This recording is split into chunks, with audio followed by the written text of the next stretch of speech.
안녕하세요. 승리한사 가족 여러분. 오늘은 사도행전 15장 12절에서 21절 말씀입니다. 사도행전 파트 2의 8번째 강좌로 교회는 구원관이 분명해야 한다는 제목의 말씀입니다. 승리하는 삶은 예배 중심, 말씀 중심의 성경 전문 교사를 양육하기 위해서 만들어진 성경 공부 교재입니다.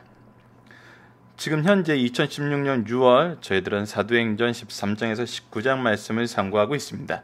승리하는 삶은 발행에 계신 박유일 목사님의 구속사로 조망한 성경 연속 강해집 사도행전 2권과 3권의 내용으로 편집이 되어 있습니다.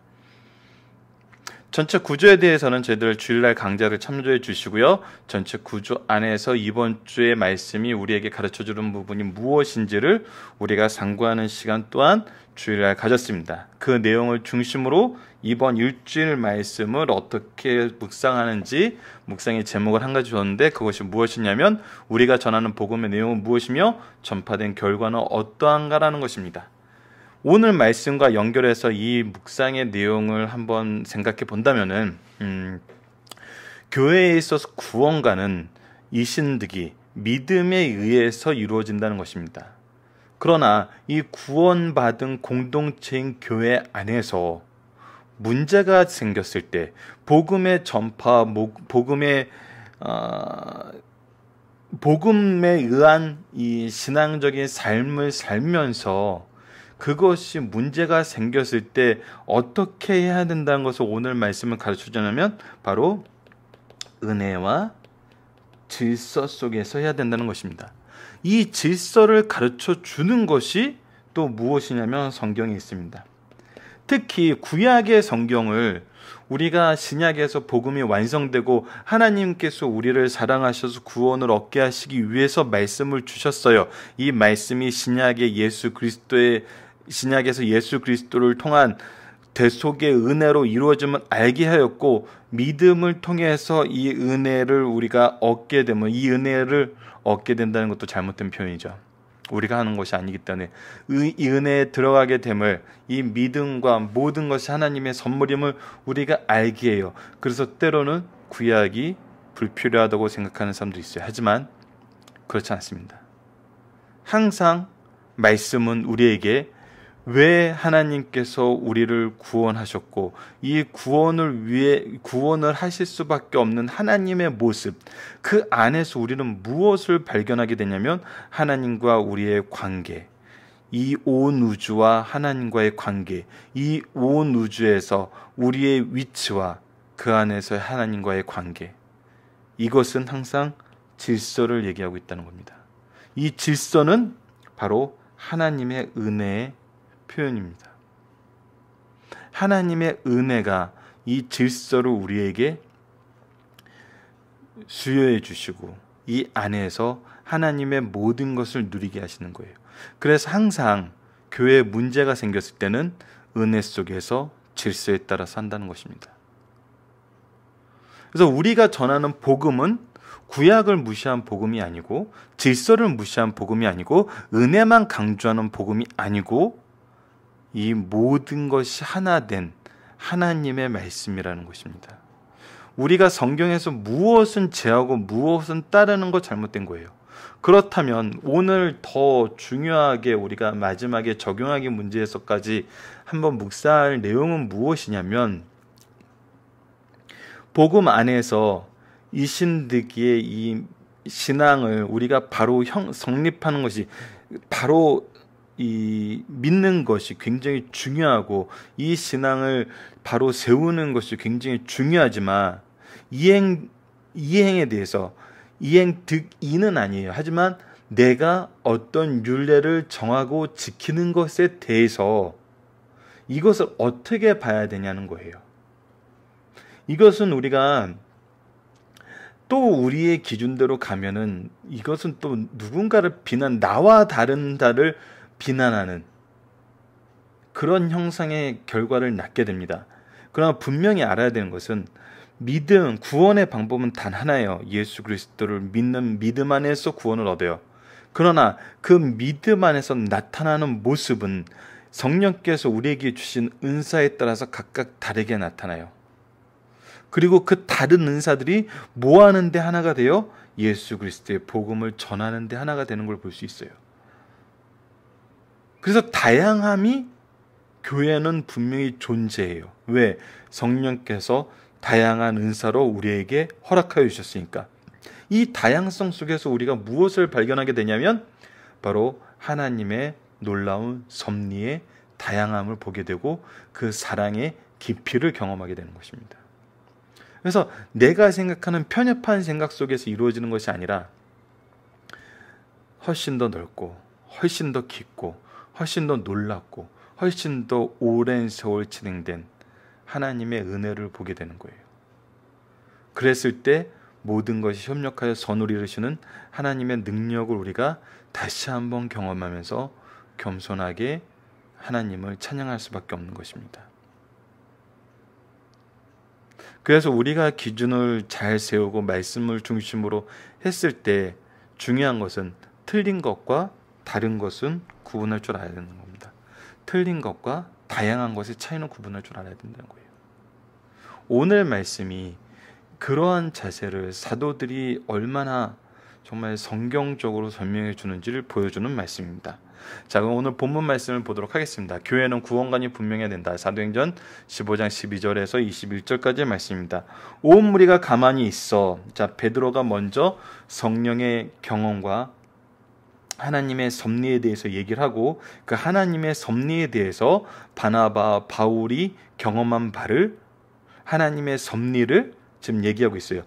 온 무리가 가만히 있어. 바나바, 바울이 하나님께서 자기들로 말미암아 이방인 중에서 행하신 하나님께서 행하신 표적과 기사에 가여 말하는 것을 듣더니 바로 하나님의 섭리의 내용을 우리가 몸소 경험한 그 내용을 우리가 듣고 있다는 거예요.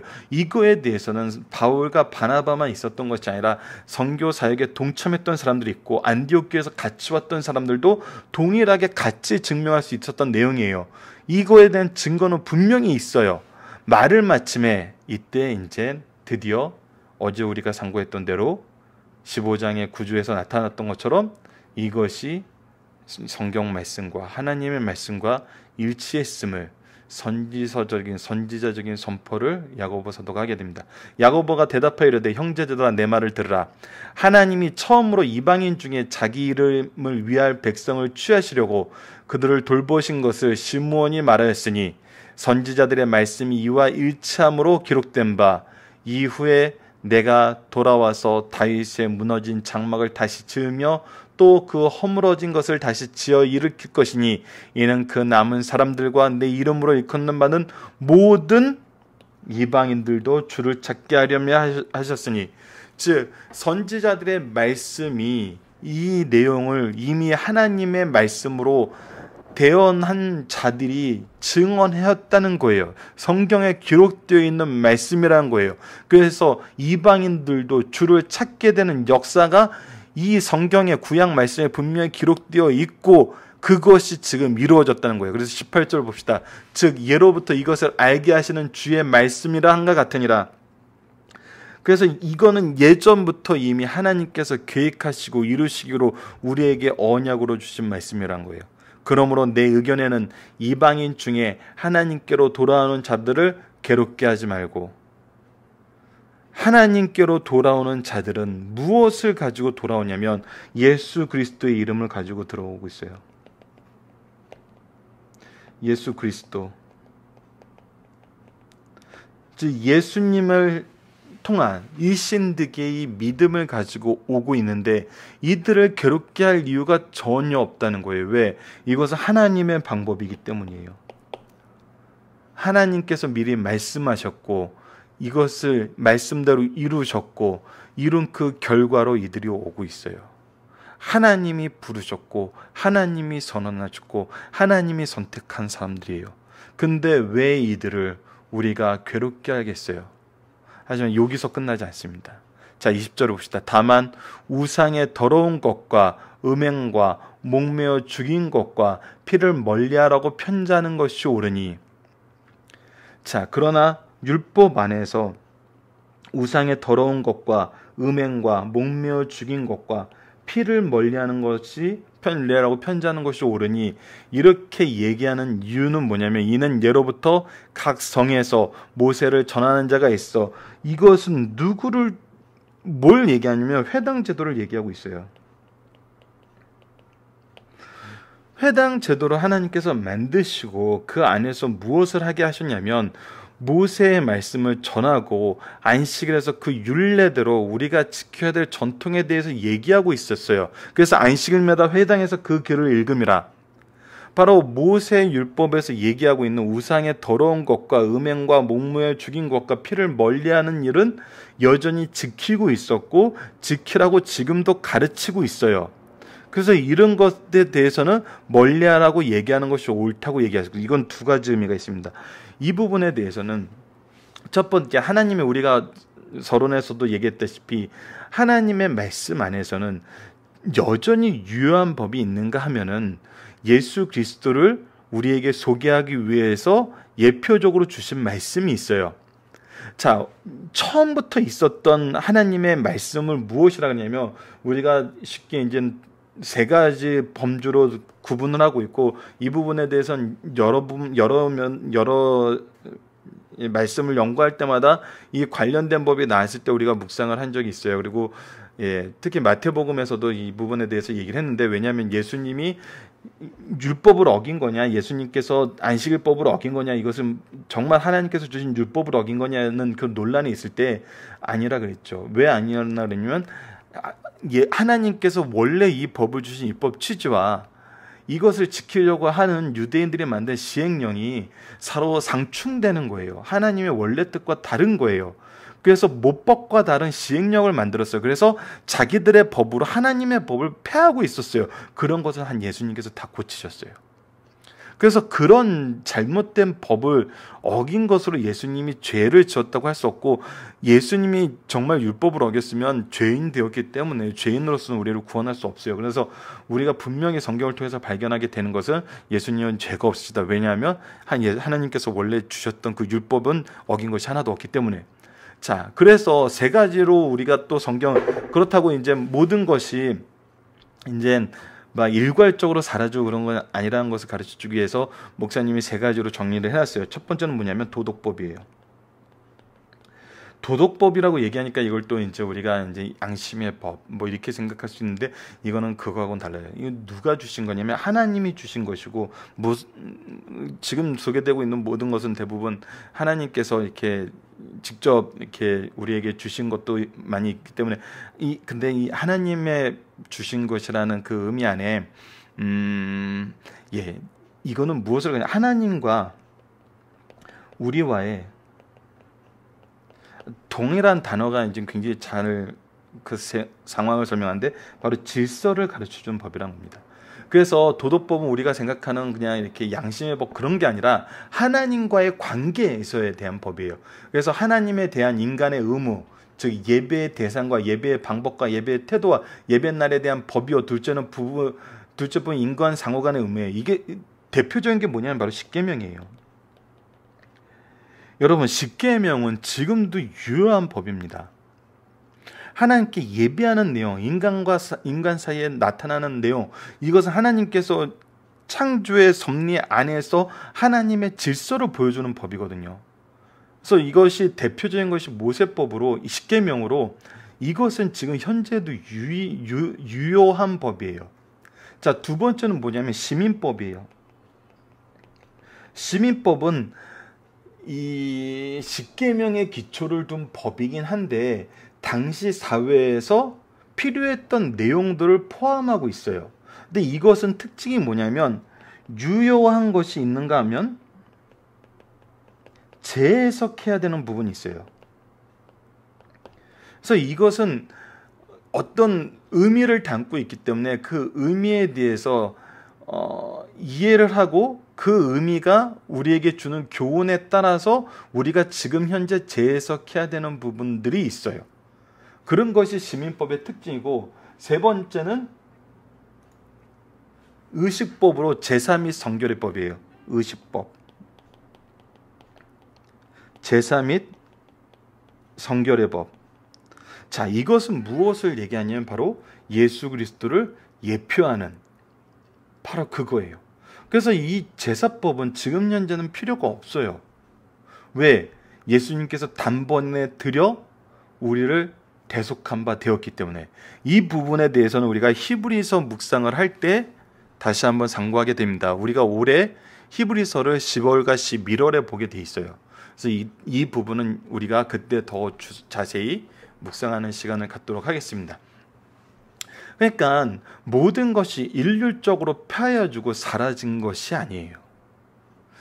하나님이 구원의 은혜를 우리에게 허락하여 주셨지만 그 구원의 은혜는 하나님께서 창조하셨을 때 세우신 그 질서 안에서 유효하게 우리에게 오고 있어요.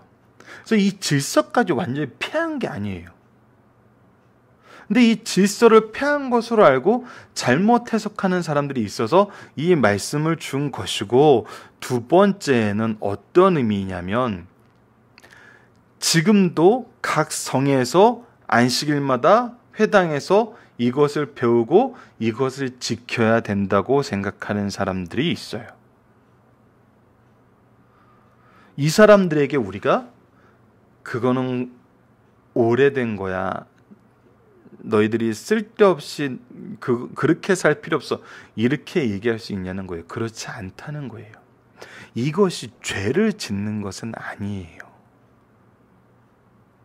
율법을 지키는 것이 죄는 아니에요. 율법을 지키면서 우리가 죄인인 것을 발견하게 된다는 것은 그 율법이 하나님이 세우신 의의 기준이기 때문이에요. 그래서 우리가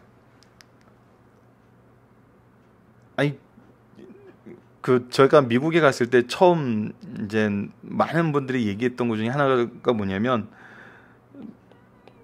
동부 지역과 서부 지역의 예배드리는 그 태도의 차이가 분명히 나타난대요. 동부 지역에는 부모님들이 항상 가장 좋은 옷, 대부분 정장이에요. 정장을 입혀서 아이들을 데려가는 훈련을 한다는 거예요.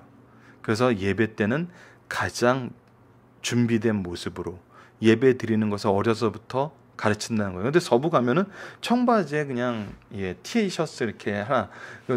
목사님들도 그래요. 목사님들도 동부 교회에 갔던 교회에서는 굉장히 정장으로 말끔하게 이렇게 나와서 설교를 하는 분들이 많은가 하면, 세들백 교회로 잘 알려진 리워렌 목사님 같은 경우는 그냥 청바지에 남방 이렇게 입고 나오셔서 이렇게 설교를 하시거든요. 그러니까 근데 이런 거예요. 서부에서 이 자유롭게 옷을 입으면서 예배드리는 사람이 정장 입은 것을 비난할 수 있냐는 거예요. 그거 아니라는 거거든요. 어떻게 보면 그렇게 더 열심히 준비하는 모습은 우리가 인정해주고, 우리라고 하니까 제가 서부 쪽 사람인 것 같은데 그렇진 않습니다. 더 열심히, 더 바르게, 더 경건하게 신앙생활 하는 것은 비난받을 일이 아니라는 거예요. 그러니까 이 야고보의 대답은 정말 성경적으로 이것이 옳은 것을 확인해 준과 동시에 교회가 취해야 될 질서에 대해서 정말 잘 설명을 하고 있어요. 이것을 우리가 잘 보면서 바르게 적용해야 되거든요.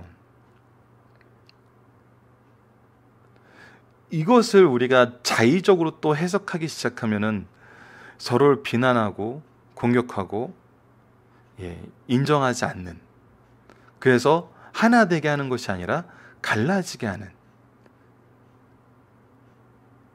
근데 여러분, 어제부터 계속 우리가 주의 깊게 상고하고 있는 건 무엇이냐면, 모든 것은 말씀의 기초로 한, 말씀의 기초가 된 해석이 필요하다는 거예요. 그래서 말씀이 굉장히 중요하다는 겁니다. 하나님께서는 유기적으로 항상 역사를 하세요. 경험을 통해서 말씀으로 들어가게 하시고, 또 말씀으로 우리에게 선언된 것을 경험하게 하시고, 굉장히 유기적으로 우리를 잘 이끌어 주세요. 우리에게 가장 좋은 방법으로, 가장 좋을 때. 그래서 정말 신앙생활에 정말 재미라고 얘기하니까 조금 이상하게 들릴지도 모르지만 희열? 신앙생활하면서 희열을 느끼는 것은 하나님의 인도하심을 보게 될 때예요. 내가 자의적으로 하는 것이 하나도 없이 그냥 나에게 주어진 그 일을 하나님이 맡기신 일로 받아들이고 했을 때 하나님께서는 너무 놀랍게 역사하시거든요. 근데 오히려 내가 자의적으로 해석하고 내가 자의적으로 뭔가를 하려 할 때는 항상 그 안에서 하나님의 영광보다는 나의 의를 드러내게 되고 거기서 나오는 갈등 때문에 다투게 되고 그래서 우리가 항상 봐야 되는 것은 하나님의 방법이에요. 그래서 하나님이 하신 일을 하나님이 하신 일이 아니라고 얘기할 수 있는 사람들은 없어요. 그리고 하나님의 하신 일을 우리가 하나님의 일로 알 수 있는 모든 근거는 성경에 기록되어 있어요.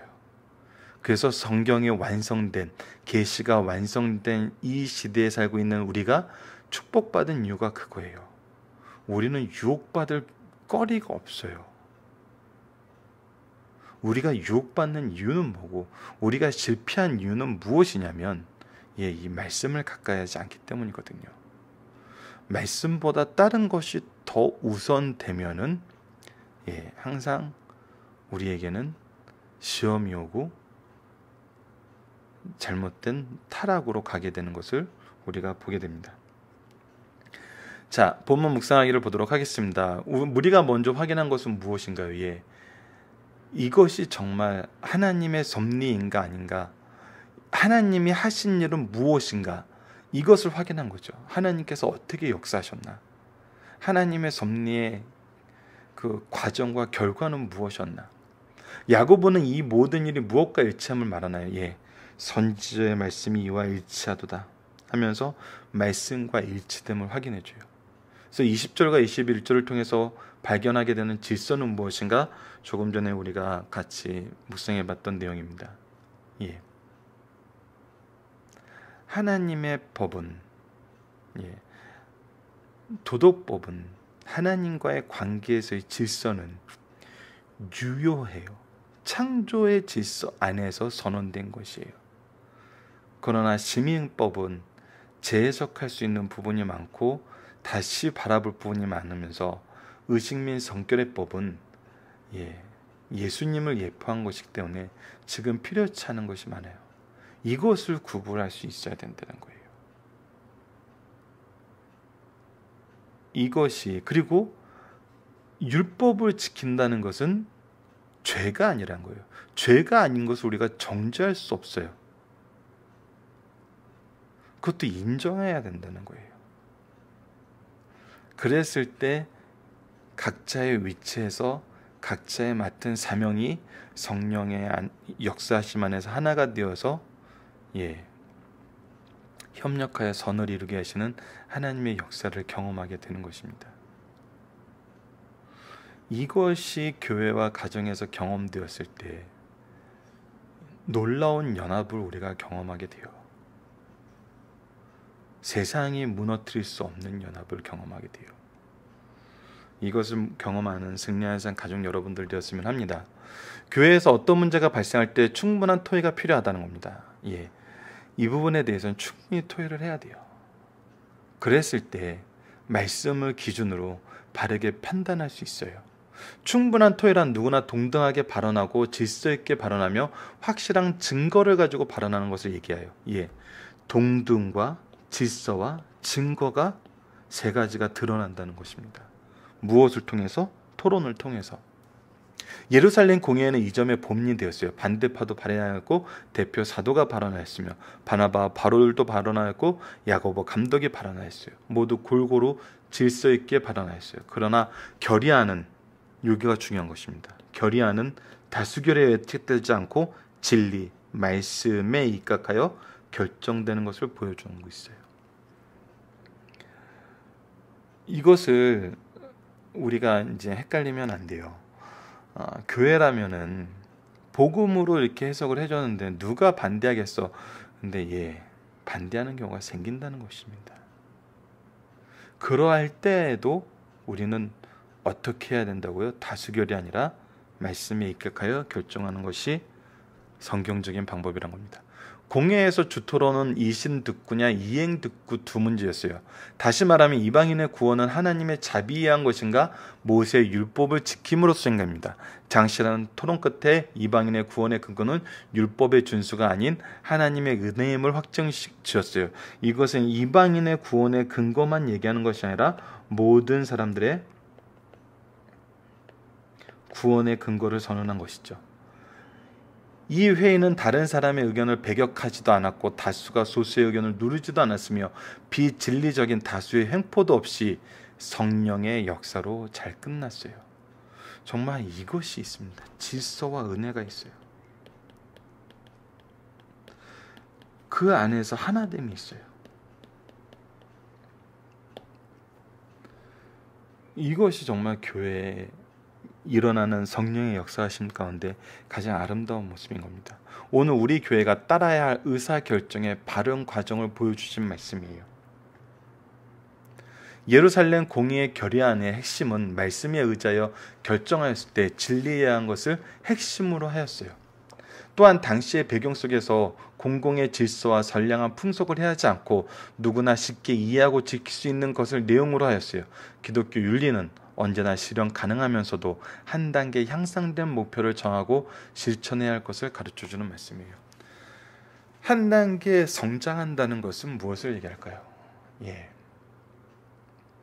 철저하게 하나님 말씀의 기초가 되는 거예요.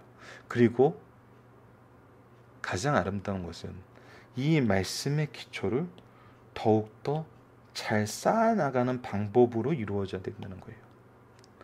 말씀을 버리고 말씀을 거부하고 이것이 이루어질 수 있을까요? 우리가 자녀들에게 말씀을 가르치지 않고 이 진리의 터 위에 세울 수 있을까요? 우리가 스스로 말씀을 가까이 하지 않는데 이 진리를 우리가 얻을 수 있을까요?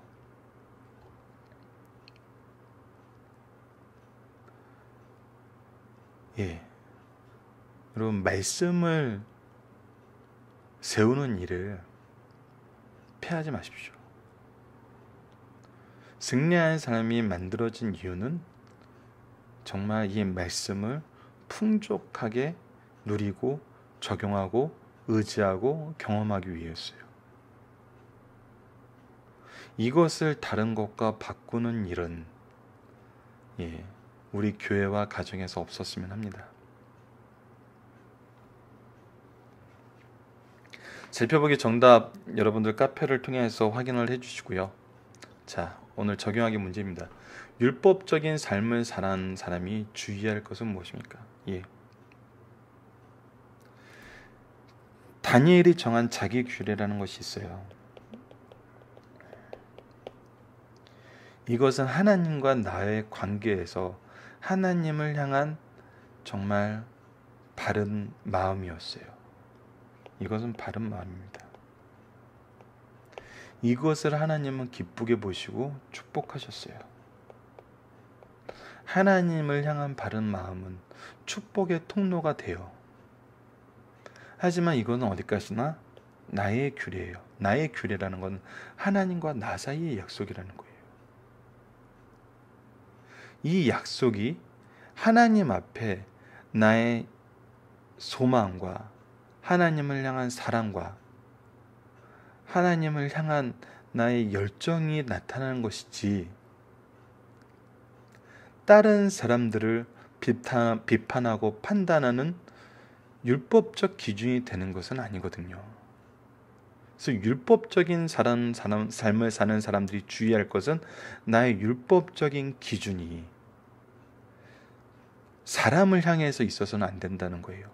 오직 하나님을 위해서 있어야 된다는 거예요. 동시에 율법적인 삶을 사는 사람을 향하여 우리가 주의해야 될 것은 무엇이냐는 거예요. 그 사람을 비난해서는 안 된다는 거예요. 그의 삶을 미련한 것으로 여겨서는 안 된다는 거예요. 인정해주고 존중해주고 그 안에서 역사하시는 하나님의 축복을 묵상해 보시라는 거예요.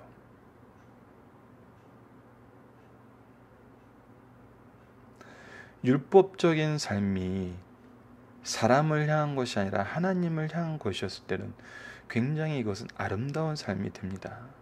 다니엘의 삶은 그것을 너무나 잘 보여주고 있어요. 그래서 우리가 다음에 상고할 말씀이 이제 다니엘서인데 사도행전 이후에 이상하게 연결이 되는 말씀이네요. 우리가 사도행전을 상고한 말씀을 기초로 다니엘서를 상고하고 구약으로 돌아갔다가 다시 신약으로 오는 히브리서를 상고했을 때 여러분들께서 이 부분에 대한 적용이, 이 부분에 대한 은혜가 더욱 풍성해졌으면 좋겠어요. 말씀의 기준에 의해서 우리가 이것을 또 나의 기준을 세우고 나의 의를 세우고 남을 비판하는 도구로 율법적인 사는 삶이던 율법적인 삶을 사는 사람을 향해서건, 여러분, 율법적인 삶과 복음적인 삶이 반대되는 개념이라고 보시는 것은 율법주의적인 삶, 이렇게 사는 것이 율법적인 삶이야라고 내가 만든 율법주의적인 삶은 상충될 수 있죠. 왜? 구원의 도리에 대해서 다른 생각을 가지고 있는 것은 상충돼요. 이거는 우리가 공유할 수 없어요. 그런데 하나님이 주신 그 율법을 지키는 삶은 하나님을 향한 삶이거든요.